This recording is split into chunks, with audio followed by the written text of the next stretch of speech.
Bonjour tout le monde, bah écoutez, je vais vous faire un petit review d'un produit que j'ai acquis il n'y a pas longtemps.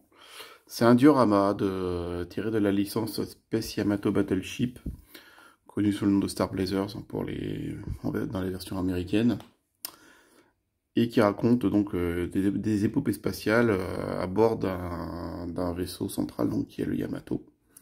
Donc à chaque fois c'est pour sauver la planète, etc. etc. Bon. Série que j'apprécie plutôt, hein, mais faut dire que je suis pas forcément très exigeant sur tout ce qui se passe dans l'espace. En fait, dès qu'il y a des vaisseaux spatiaux, je suis pas trop, j'ai pas trop de mal à kiffer. Hop, petit point sur les bonhommes, je change un peu le point de vue. Euh, alors, c'est quelque chose qui date des années 2000 que j'avais croisé la première fois que je suis allé au Japon. Allé dans un magasin de Jungle. Je l'ai pas pris, je m'étais dit, bon, allez, ça prend un peu trop de place, on va voir ce qu'il y a à côté. Et je suis retourné le lendemain parce que j'ai regretté. Il était plus là. Et bon, bah, bon, parfois c'est pas grave hein, quand on rate des choses. Mais c'est vrai que je m'en étais un peu mordu les doigts.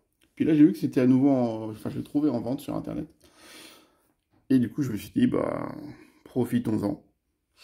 Profitons-en pour l'acquérir. N'ayons pas deux fois le même regret. Alors, c'est un diorama qui fait partie, en fait,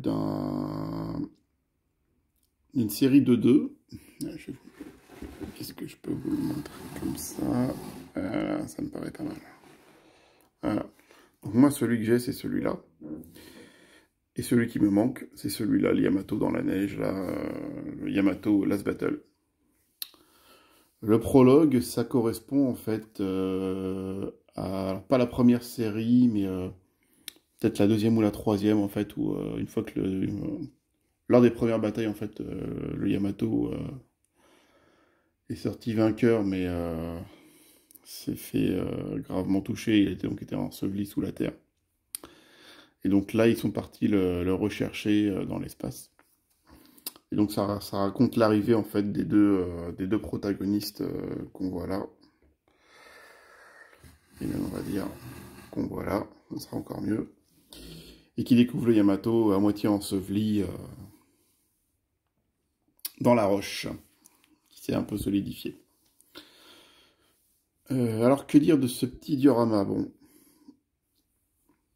il est, il est bien, il, il date encore, enfin, l'époque est encore marquée, hein, parce que, bah oui, le niveau de détail, alors sur les personnages, c'est pas un souci, mais par contre, c'est vrai que le Yamato, là, si on regarde, vous voyez, c'est bien, mais c'est perfectible. Voilà.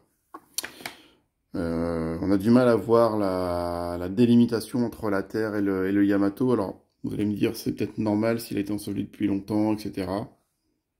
C'est une théorie qui se défend, hein. Mais bon, ça manque un peu de... Ouais. Ça se départage peut-être pas assez du reste de la roche. Il y a le côté un peu métallique, il n'y en a aucun qui ressort quasiment. C'est pas... Là oui, je vois sur l'écran, sur la photo ça rend bien. En vrai, ça se détache un peu moins. Peut-être que ça aurait gagné à être un peu plus marqué. Voilà. Donc, ce diorama, donc, il présente cette scène-là. Hop, je vais virer la boîte pour pas qu'elle nous casse les doigts. Voilà. Et donc, vous avez... Ça se présente sur deux étages avec le Yamato et les deux aventuriers qui le découvrent. Et en dessous, hop, la partie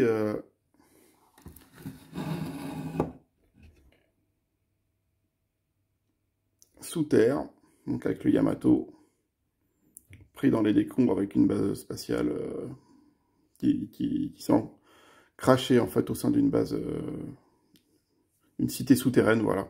Je ne retrouvais pas mes mots. Et donc ça nous donne un petit produit d'ensemble assez sympatoche.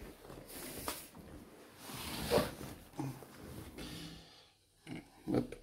Donc là en bas il y a la partie Yamato prologue. Donc si on regarde en global, il faut que je recule quand même bien le truc pour qu'on le voit bien. comme ça.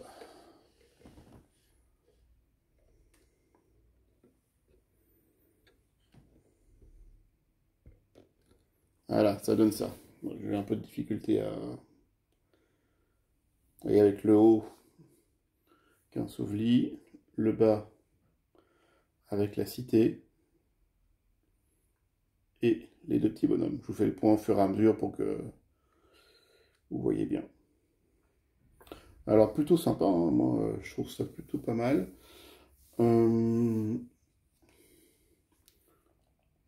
C'est sûr, on n'est pas sur du diorama comme on peut en faire aujourd'hui, hein. Mais pour l'époque c'est très sympa. Et le fond c'est un carton tout bête, hein. Hop. Et c'est un carton qui a été scotché. Il y a même encore le scotch de... si vous voyez, il y a encore le scotch qui avait été mis par Banpresto pour le faire tenir. Donc, produit sympatoche, il va falloir que je le dépoussière d'ailleurs, parce que je vois qu'il y a plein de saloperies là. Fait chier la nature. Bon. Et donc, le carton lui-même était sympa. Je pensais en fait pouvoir le garder pour le laisser dedans. Mais en fait, il n'y a pas de décor. Vous voyez, sur les côtés, il n'y a rien de spécial. Ça fait un petit fond jaune qui va bien avec le reste du diorama, mais bon. Quand on le sort de la boîte, faut vraiment trouver une niche pour pouvoir le caler, qu'on ne voit pas les côtés qui sont extérieurs, qui sont un peu dégueulasses. Donc j'ai abandonné l'idée. Voilà. Que dire de plus? Bah écoutez, rien de spécial. Là, il me reste donc le deuxième volet à acquérir. Le deuxième diorama si je le trouve. Mais là, pour l'instant, il est un peu cher. Enfin, il est cher pour ce que c'est, hein. Il est accessible, il est un peu cher pour ce que c'est. Donc, ouais, bah moi j'évite, hein, en ce moment de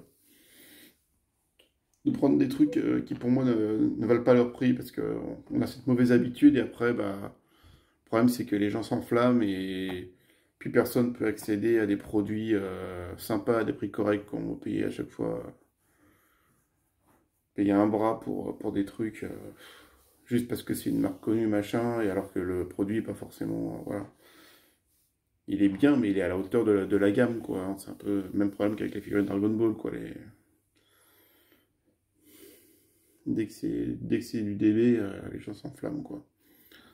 Donc non, tous les produits ne se valent pas, et il y a des produits qui sont des vieux produits, donc ce serait normal qu'on puisse les acquérir à des prix corrects, quoi. Faut pas non plus, pas déconner.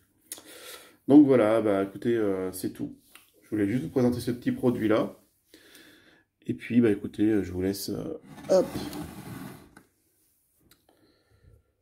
sur une petite image de fin. Je vais essayer de vous la faire sympatoche. Voilà.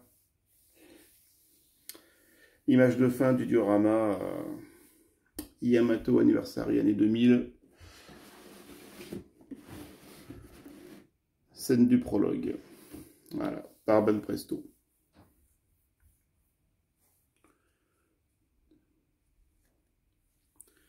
Il y a marqué quoi là?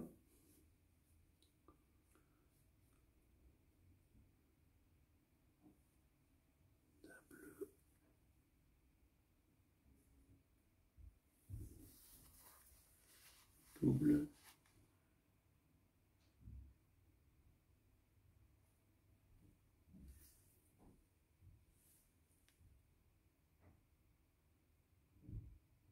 Ah, double diorama.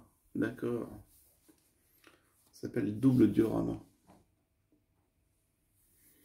Je cherchais. J'étais en train de lire ça là. Vous voyez le truc en jaune là. J'étais en train d'essayer parce que bon, je m'aligne pas souvent les katakana, tout ça. Et donc il y a marqué double diorama en katakana, version. C'est l'anglicisme à la japonaise quoi. Double diorama. Ok. Bon ben voilà. A priori, ça doit se trouver même peut-être sous ce nom-là, si vous cherchez sur eBay et tout ça. Double diorama DX Yamato, année 2000, si j'en crois ce qu'il y avait sur les informations du descriptif du vendeur. Voilà, bah écoutez, bonne